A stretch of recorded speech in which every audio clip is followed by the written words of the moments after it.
On a meublé notre existence par plein de savoirs.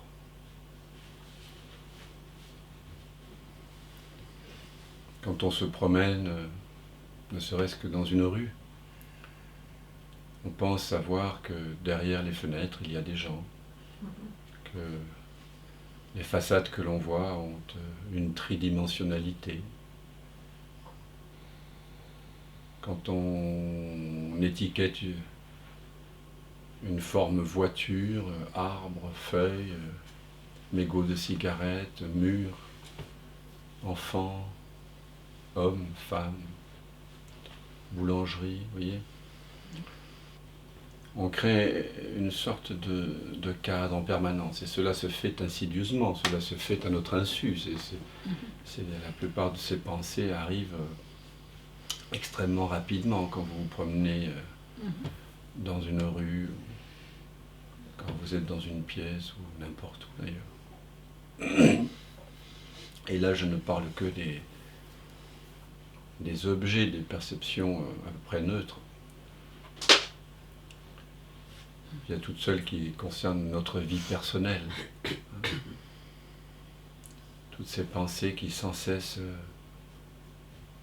essaient de manipuler les images du passé, manipuler l'apparent futur dans quelque chose qui soit agréable et confortable. Vous voyez. Ça, c'est une sécurisation affective, mais qui ne nous satisfait jamais.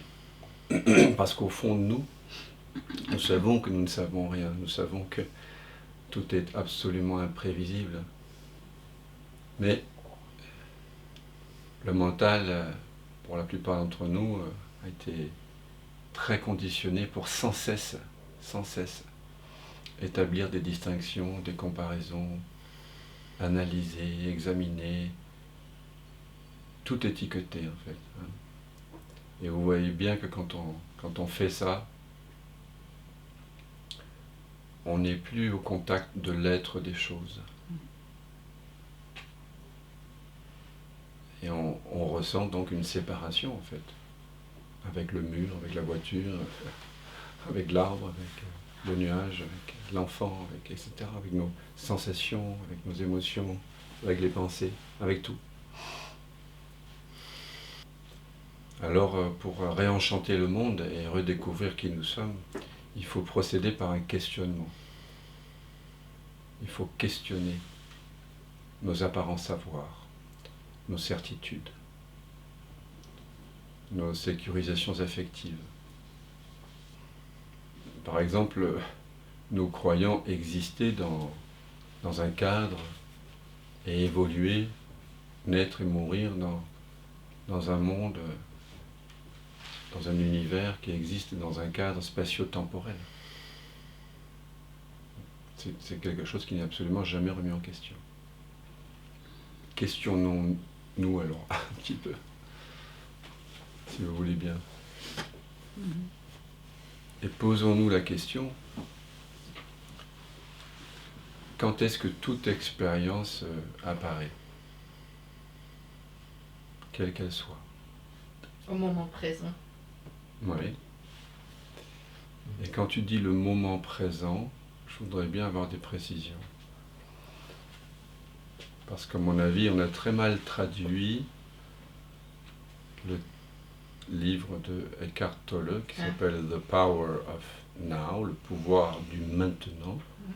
On l'a traduit par le pouvoir du moment présent. Ouais, c'est pas un moment, alors c'est le présent tout simplement. Donc toute expérience apparaît maintenant. C'est d'une simplicité déconcertante. Et pourtant, si vraiment vous réalisez cela, tout le château de cartes de vos croyances illusoires s'effondre en un seul instant.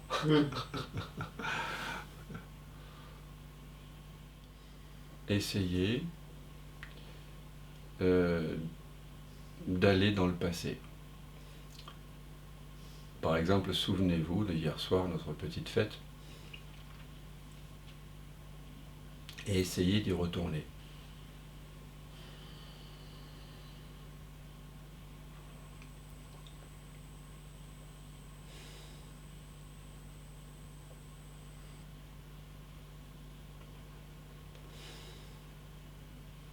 Pouvez-vous réellement aller dans le passé? Vous déplacez-vous réellement?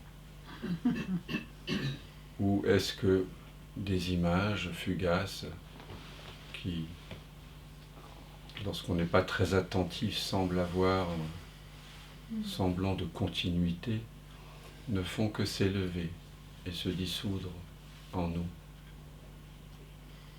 Quand ça? Maintenant.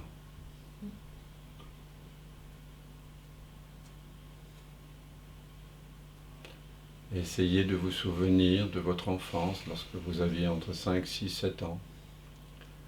Prenez un souvenir.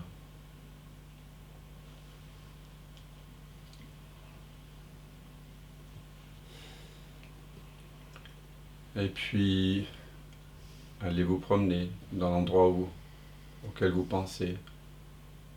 La maison, la chambre, la nature.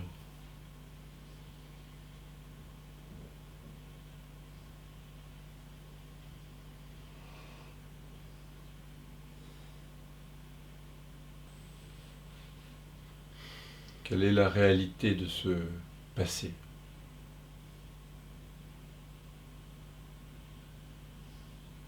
Est-ce que vous allez quelque part dans le passé, vous vous déplacez? Ou est-ce que c'est cet apparent passé qui, soudain, émerge sous forme d'images qui semblent être validées par des sensations peut-être?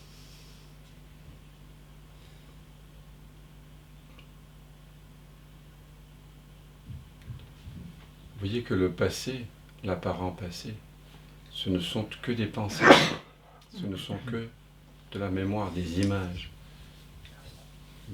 de la mémoire de sensations, de goûts, d'odeurs, de pensées, pourquoi pas, mais ce sont des images mentales qui naissent ici, maintenant.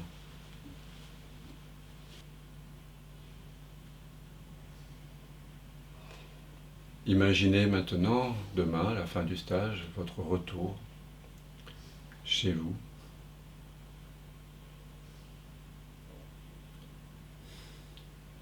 Et faites comme si vous pouviez vous promener là, dans ces images-là, dans ces rues-là, dans cette maison-là, dans cette voiture-là qui prend la route. Regardez.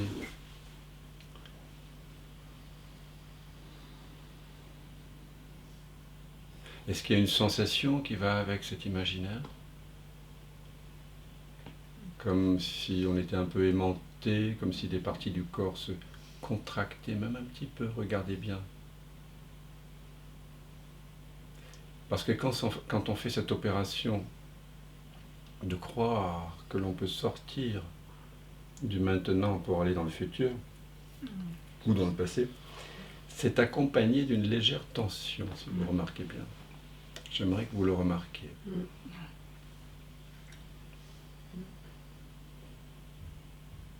Il y a une forme de densité qui n'était pas là précédemment. Et plus vous croyez réellement pouvoir vous promener dans ce futur ou dans ce passé, et plus vous sentirez une contraction. Poitrine, plexus, ventre, gorge, mâchoire, front.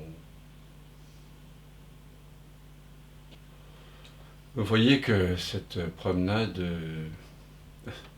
dans le futur n'est en réalité qu'un ramassis d'images qui elles-mêmes nous viennent du passé.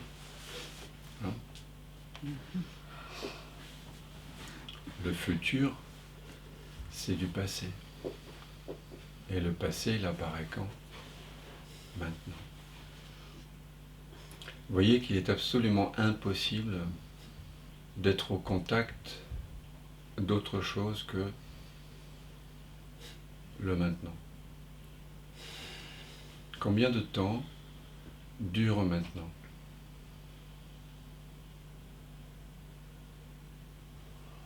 Vous voyez que pour faire venir l'illusion du temps, il faut faire une opération mentale, imaginaire.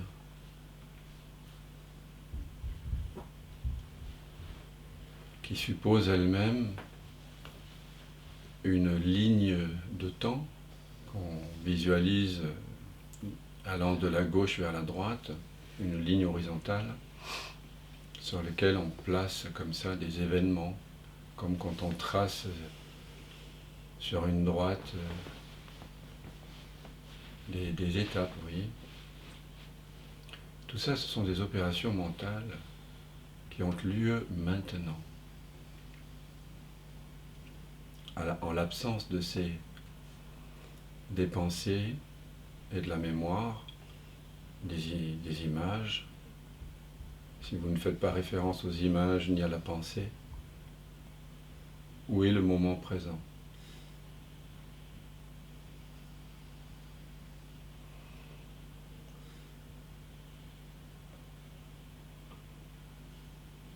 Pouvez-vous saisir le moment présent? Il est infixable. Eh oui. C'est un peu comme l'arc-en-ciel. Dès que vous cherchez son origine, vous ne le trouvez pas. Et pourtant, nous le postulons sans cesse. Nous vivons en fait à partir d'hypothèses invérifiées. Toute expérience a donc lieu maintenant.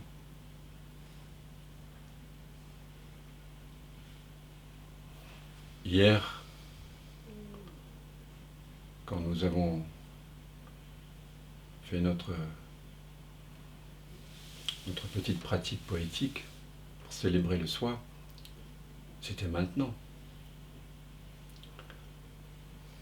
Quand nous sommes allés au parc faire les expériences de la vision sans tête, c'était maintenant. Quand vous vous êtes endormi, quand plutôt le monde s'est endormi en vous, quand les pensées se sont endormies, les sensations, c'était maintenant. Ce matin, quand le monde, les sensations, le corps et le mental se sont éveillés, c'était maintenant. Quand vous êtes entré par la porte ici, c'était maintenant. Quelle est la différence entre tout ces maintenant? C'est ce qui s'y passe. Pardon? C'est ce qui s'y passe. Oui, on pourrait dire oui, il n'y a pas de différence entre les maintenant. Ce qui change, c'est uniquement le décor, le film. Le maintenant, qui est l'écran éternel, ne change pas. Parce que s'il y avait vraiment une différence entre les différents maintenant que je viens de citer, il faudrait me dire quand commence et quand se termine tel et tel maintenant.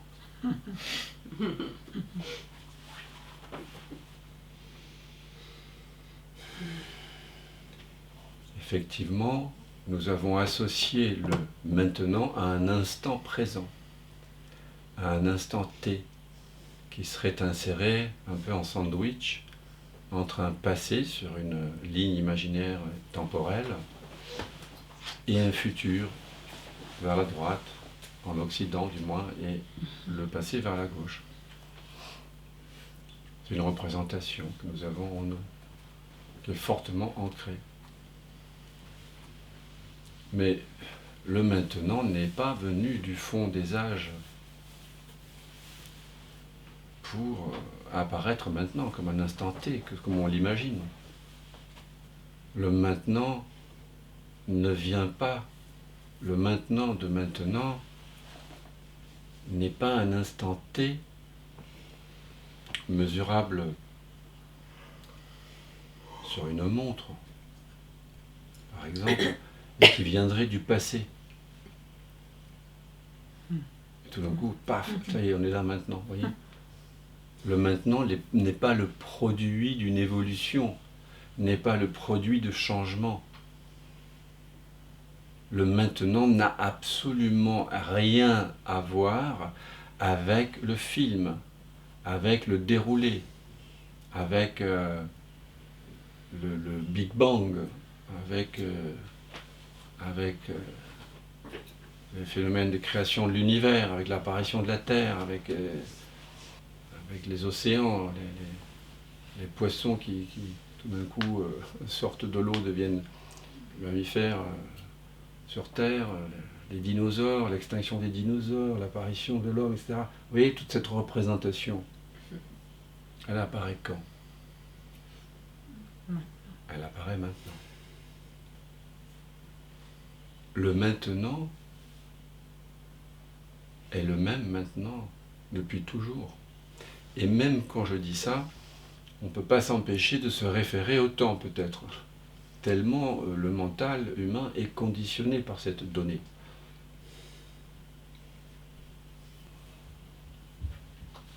On a une vision très superficielle de cette notion ici-maintenant. Il faut profiter de l'ici-maintenant. Comme si l'ici-maintenant désignait ce qui apparaissait au sein de l'ici-maintenant. Alors qu'en réalité, profiter, entre guillemets, du maintenant, de l'ici-maintenant, c'est réaliser que je suis, que ce que je suis est le maintenant. Et c'est donc voir le film, expérimenter les sensations, les émotions, les pensées, les perceptions visuelles, auditives, gustatives, olfactives,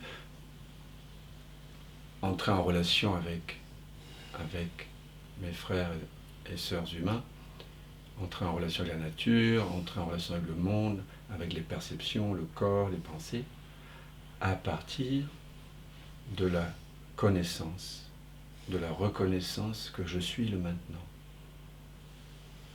Ça n'a absolument rien à voir avec l'idée absolument superficielle que l'on accorde à hic et nunc, ici maintenant. Il y a cette idée qu'il faut profiter de ce qui est là. Ça renforce le sentiment de séparation. Il y a quelqu'un qui doit saisir, profiter, jouir. Et en plus, quand on dit ça en général, c'est pour les bons côtés. On n'a pas en tête les moins bons côtés quand on. Oui, c'est une absolue caricature de la signification profonde. Et le mental, il ne pourra jamais voir le maintenant. C'est trop tard. C'est ça. Quand il essaye de saisir, c'est trop tard. C'est ça. C'est vrai. C'est comme l'asymptote qui croit pouvoir saisir la droite. Elle n'atteindra jamais. Tant, effectivement, qu'on croit être quelqu'un, un corps, un mental, un organisme corps-mental, ou une âme, une entité séparée, une conscience séparée, qu'importe, mais quelque chose qui est né, qui va mourir, et qui existe donc dans le temps, qui a une relation avec le temps, on est dans une sorte de course folle en avant. Vous voyez ? C'est vers quelque chose qui ne pourra jamais être atteint. C'est un peu comme toutes ces punitions dont les Grecs se sont fait, les dieux grecs se sont fait des grands spécialistes, quand les humains ont défié justement la temporalité, ou Dieu, donc ils ont été punis dans les enfers grecs à des tâches absurdes, ad vitam aeternam. Par exemple, Prométhée a volé le feu aux dieux et est condamné à avoir son foie mangé par un aigle, et dès qu'il a été mangé, dans d'atroces souffrances, le foie repousse et l'aigle revient le goût à nouveau. Le supplice de Tantale, il a faim, il a soif, il a un lac en face de lui et dès qu'il veut se pencher pour boire, l'eau se retire, dès qu'il veut prendre la pomme au-dessus de lui, la branche se dérobe à lui. C'est une vision comme ça de l'absurdité de la façon dont les hommes mènent leur existence. C'est juste un peu exagéré, caricaturé et ad vitam aeternam. Donc cette torture des humains que leur imposent les dieux ad vitam aeternam dans l'enfer, dans les enfers grecs, c'est finalement une analogie avec nos existences. On cherche quelque chose dans le temps. On cherche à s'accomplir, à réussir, à obtenir. On cherche à avoir. Voyez ? Parce qu'on espère qu'en obtenant ceci ou cela, on va enfin sentir le bonheur. Parce que c'est ça qu'on cherche. Cette façon de fonctionner, ce paradigme fonctionne dans un paradigme temporel, dans un paradigme spatio-temporel. Donc il faut déconstruire ce paradigme. Vraiment, et le déconstruire, ça veut dire faire des expériences de pensée comme celles qu'on fait là. Et le faire tous les jours un peu. Sinon, les vasanas sont trop puissants. Tout notre univers, notre monde, nos relations humaines sont fondées sur le temps, sont fondées sur cette horloge-là, et fait que l'on confond sans cesse l'écran intemporel avec le film temporel. Vous voyez ? Il y a une confusion. Et tant qu'il y a cette confusion, le bonheur nous échappe.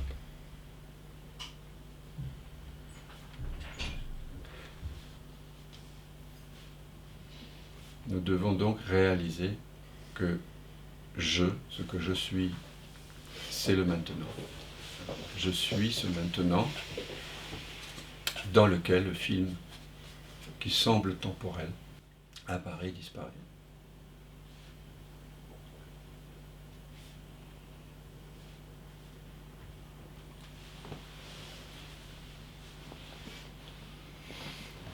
Et quand on est éveillé, tu vas vivre ça, c'est ça? Oui, tu vis cette intemporalité. Tu vis à partir de là. Et bien sûr, il y a la capacité fonctionnelle de prendre des rendez-vous. Ouais. Mais quand vous vivez ce changement de paradigme où le temps apparaît dans le non-temps, et que vous sentez que profondément vous êtes ce non-temps, comment est-ce que je pourrais être blessé? Où est la souffrance? Oui. Si vous réalisez Que ça a déjà passé, ça n'existe plus. C'est de la pensée, c'est de la mémoire. Pour souffrir, je dois croire que j'existe dans le temps. Et avec cette explication, c'est tellement évident que une action, c'est pas toi qui l'as fait. Il est déjà créé quand tu l'aperçois. C'est l'être qui fait. Et voilà, il n'y a pas d'acteur, il n'y a pas personne qui fait rien. Il y a des choses qui occurrent, mais c'est pas toi. Exactement. C'est pas toi. L'apparent acteur pour lequel tu te prenais, c'est une illusion. Le corps agit, la pensée pense, mais comme tu pourrais dire, il fait beau, il pleut, mais il n'y a pas quelqu'un qui fait beau, il n'y a pas quelqu'un qui pleut. Ça pense, ça bouge, ça respire, ça court, ça s'assoit. Il n'y a pas d'acteur personnel, mais dans cette atemporalité. Et donc c'est un changement de paradigme radical. Oui, total. Wow. Total. Total. Et le mental, après, il se l'approprie, les choses qu'il veut. C'est pour ça qu'il faut sans doute déconstruire cette croyance dans le temps, que j'existe dans le temps, et cette impression aussi qui va avec, hein, qui sont des impressions de tension dans le corps. Il faut prendre le temps vraiment, comme on le fait ici, de les voir et de les sentir.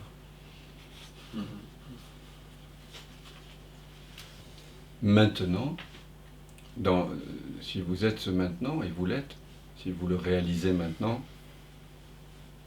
vous voyez que toutes sortes de pensées sont toujours surimposées. Les sensations, les perceptions sont surimposées.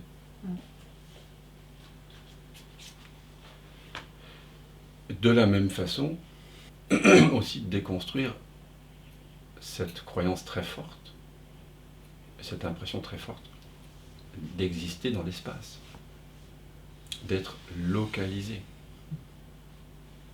Quand est-ce que toute expérience apparaît, est faite? Maintenant. Où est-ce que toute expérience est faite? Ici. Ici.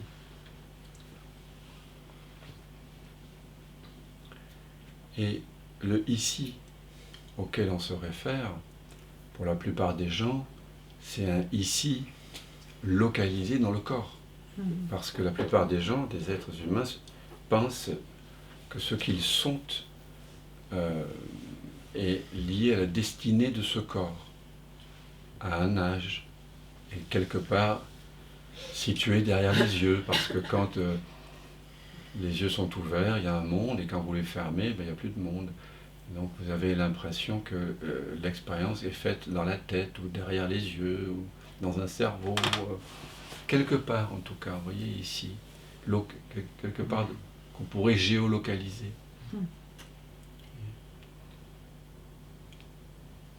Imaginez la maison, votre maison, entre guillemets, votre appartement, votre maison, là où vous habitez habituellement. Elle apparaît là-bas, apparemment. Le là-bas de votre maison apparaît donc ici, en réalité.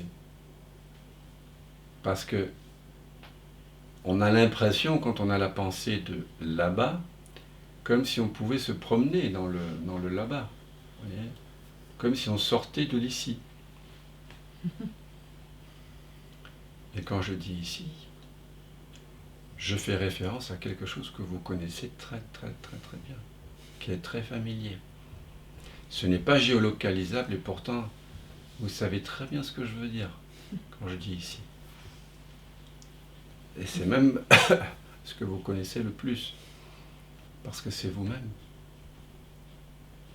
C'est cet espace de conscience dans lequel tout apparaît et disparaît, par lequel tout est connu, et ultimement ce dont tout est fait. Donc ici, c'est là où vous êtes, c'est là où tu es, c'est là où il y a l'être. Être, c'est ici. Tu es ici maintenant. L'être que tu es, le ici, le maintenant, tout ça, ce sont des synonymes, en fait. Présence, conscience, ici, maintenant, le soi, je. Donc vous pouvez essayer d'aller où vous voulez, hein, sur la Lune, à New York, ou dans une pièce voisine. Vous voyez que toutes ces localisations apparentes, elles sont simplement faites d'imaginaire, de sensations.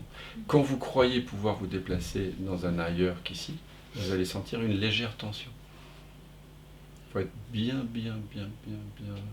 le voir ça. Essayez. En réalité, le corps ne devrait pas pouvoir faire ça. Et il ne peut pas le faire. Et il ne peut pas le faire. Non. Ouais.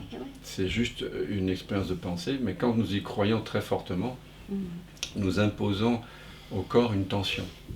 Parce que ça demande un effort. Ça demande un effort. Et, le corps sait que c'est pas vrai. Donc. Sans doute, il y a une résistance. Ça demande toujours un effort, ne pas être. On ne peut pas ne pas être, mais de croire qu'on n'est pas en train d'être cette présence ici, maintenant, ça demande un effort. Et je vous invite vraiment à découvrir ces petits efforts. Donc vous voyez que toute expérience, elle apparaît toujours ici. Et tous les points de l'espace géolocalisables, les latitudes, tout ça, elles apparaissent ici. Tout est toujours perçu ici. Et on s'est invité à le redécouvrir à plusieurs reprises durant cette retraite de 9 jours, lors des expériences de Douglas Harding. Là, je vous invite à faire des expériences de pensée par la connaissance, mais si vous établissez là, dans l'espace ouvert, et que vous défocalisez votre regard, c'est-à-dire que vous cessez d'associer à cette ouverture transparente des idées de distance, d'espace, vous percevez l'univers en 2 dimensions, comme un miroir qui laisse apparaître sur sa surface plane les reflets. Voyez ? Tout est toujours expérimenté ici, maintenant. Parce que vous êtes cet ici et maintenant.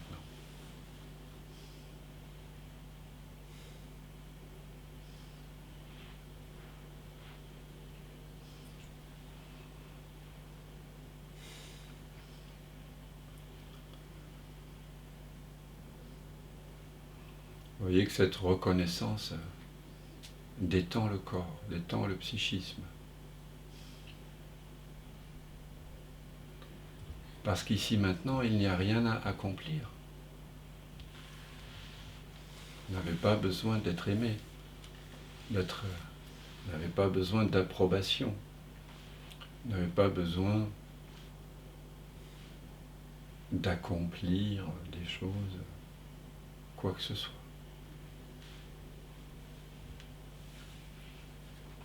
C'est trop tard pour faire quoi que ce soit. Mais en réalité, il n'y a ni trop tard ni trop tôt, il y a juste cette atemporelle présence. Et l'éveil, c'est réaliser que, au fond, je suis ce qui ne change pas. Quand Jésus dit « Avant qu'Abraham ne fût, je suis », c'est pas un avant temporel. Le je suis n'est pas le je suis, c'est pas Jésus son corps, c'est l'être que je suis qui est là de tout temps. Mais il ne faut pas croire que l'être a un commencement et qu'avant le monde il y avait l'être. Non, l'être n'a pas de commencement, n'a pas de cause. Il est. Donc quand il dit « avant qu'Abraham ne fût, je suis », il faut bien entendre ce que ça signifie. C'est-à-dire que le « je suis », ce vers quoi pointe « je suis », être sans dimension, ça a toujours été là, ce sera toujours là. C'est un toujours qui n'est pas temporel. Ce n'est pas une accumulation de laps de temps. C'est hors dimension.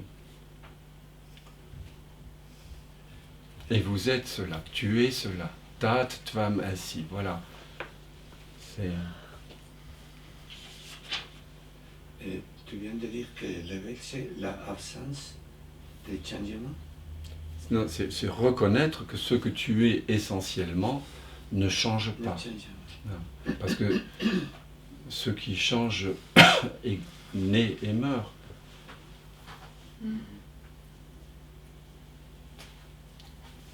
Ce qui change, c'est ce qui est perçu. C'est ce dont nous avons conscience.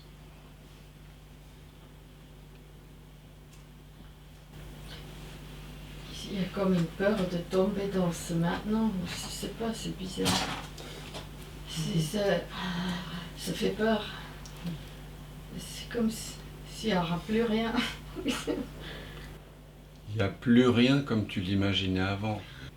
Au lieu que tu penses que l'arbre et l'immeuble et les actualités à la télé soient faits d'atomes et de matière dont tu serais séparé, continuera à y avoir le rêve, un monde. Mais le monde maintenant, il est fait de la substance même de ce maintenant. Donc il y a une intimité. C'est juste qu'il n'y a rien de ce que l'on croyait. Ouais, tu vois ? C'est-à-dire que tu vois un mirage dans le désert, des cocotiers et de l'eau, une oasis. Donc tu as longtemps pensé peut-être que tu pourrais faire une entreprise de lait de coco et voilà, te servir de l'eau pour faire des piscines et tout ça. Donc, puis tout d'un coup tu te rends compte que l'oasis n'est pas réelle. C'est un peu comme si tu disais « Ah, j'ai peur de voir que l'oasis n'est pas quelque chose qui va me permettre de produire des noix de coco et créer des piscines. » L'oasis que tu crois voir n'existe pas en tant que ça va te permettre de produire des noix de coco et de l'eau. Par contre, la réalité de l'oasis que tu vois, elle est faite de quoi? Elle est faite de vapeur d'eau, de lumière et d'une grande part d'imaginaire. Donc tu laisses tomber l'imaginaire et tu reconnais que c'est juste fait de vapeur d'eau. Donc il y a bien une réalité qui est là. Mais l'illusion, c'est ce qui prétend être ce que ça n'est pas. Donc vous cessez simplement de vous illusionner. Il n'y a pas à avoir peur de reconnaître que le Père Noël n'est pas réel. Si on ne fait que tirer sur sa barbe, c'est tout. Mais si tu as vraiment peur, ou la peur est partie? Je sais pas. C'est comme s'il y a ce présent et il n'y a plus rien, il n'y a pas de passé, il n'y a pas de... C'est comme un trou qui t'aspire. Alors laisse-toi aspirer parce que voilà, c'est un peu comme si on revient vers je suis, qui est la porte vers Dieu, on pourrait dire. Tu te détends dans je suis, puis l'arrière-plan, Dieu, la conscience infinie, t'aspire complètement, t'aimante. C'est de l'amour, hein. Laisse-toi aimer.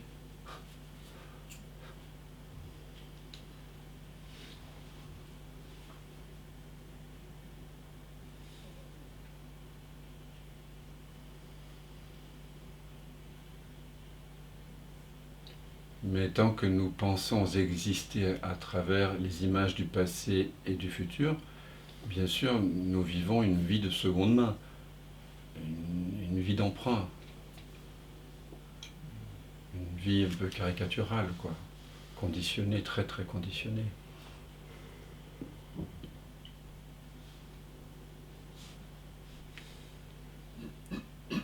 Sans liberté véritable.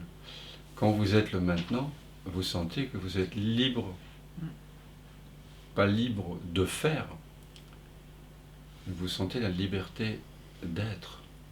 Et l'être ne dépend pas de quoi que ce soit dans le film, dans l'histoire, pour être.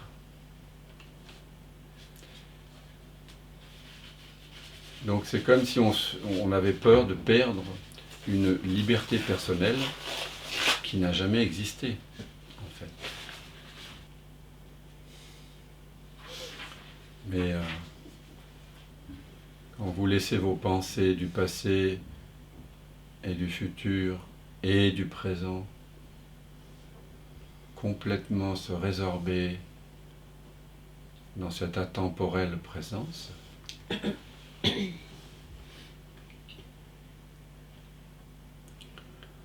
vous êtes au contact d'un havre de paix illimité.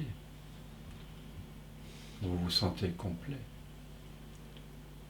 Et il y a une intimité avec toute forme, toute perception, toute expérience, parce que tout apparaît à 0 centimètre de ce maintenant, de cet ici. Ce n'est pas vous qui apparaissez dans le monde, ou dans le temps, ou dans l'espace. C'est le monde, le corps, le mental, l'espace et le temps qui naissent et meurent en vous.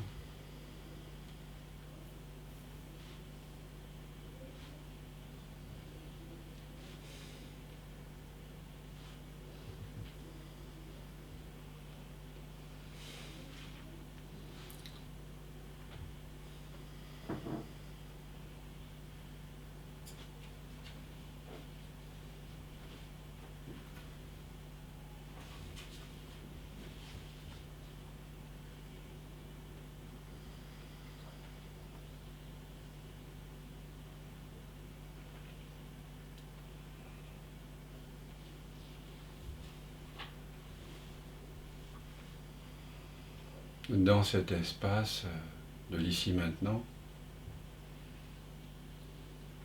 vous retrouvez la béatitude du pauvre en esprit, de la pauvreté en esprit dont parle Maître Eckhart. Vous ne savez rien, vous ne voulez rien, vous ne possédez rien. Et là, vous êtes heureux, bien heureux.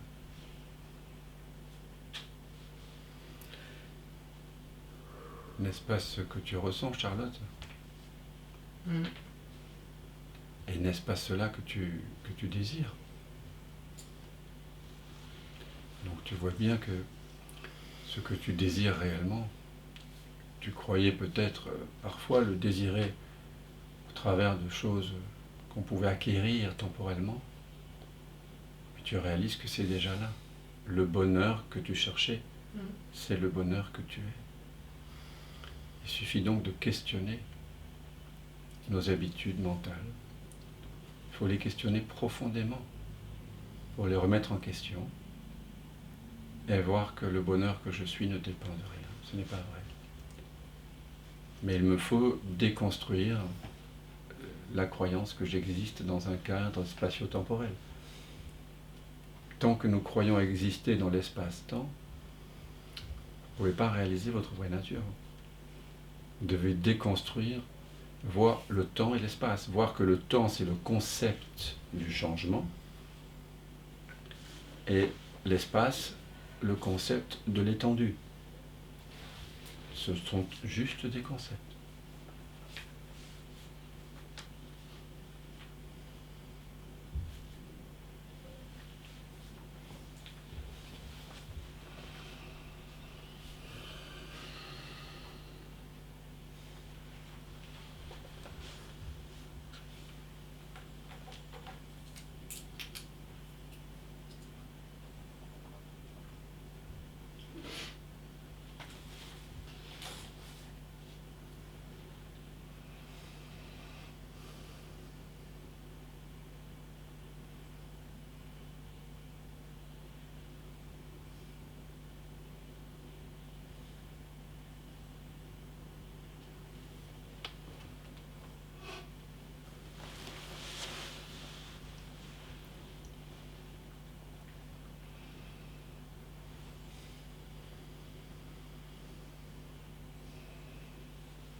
qui vient de l'absence.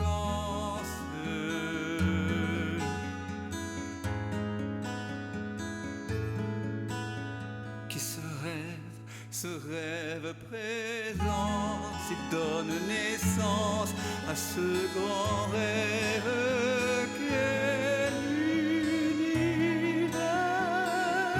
et que l'on nomme la vie. Mais la vie, c'est quoi? C'est quoi? La vie n'est que danse, évidence de l'unique présence. Et tout prend naissance en toi qui jamais ne commence.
Maintenant que ça commence, je m'émerveille en ce silence. Tout naît, tout meurt dans la présence.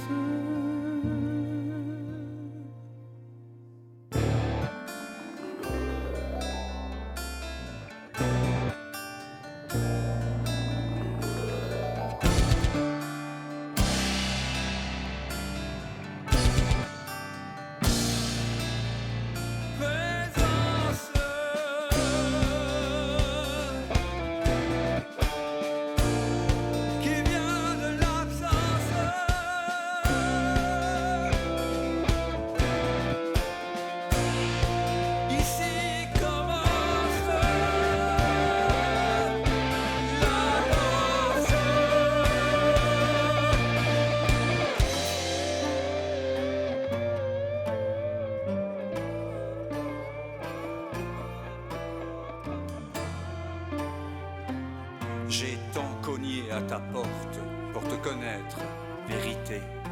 J'ai frôlé folie, j'ai cogné jusqu'au sang. Un jour, la porte s'est ouverte et j'ai su que j'avais frappé de l'intérieur. C'est le mystère infini de l'un jouant à être deux pour danser avec lui-même. Tout ce chemin, c'est plaisir, la souffrance. Pour moi que tout ça n'est qu'un rêve immense. Je suis tué et nous sommes comme elle, vêtus de chair d'une drôle d'absence. C'est le jeu de la présence.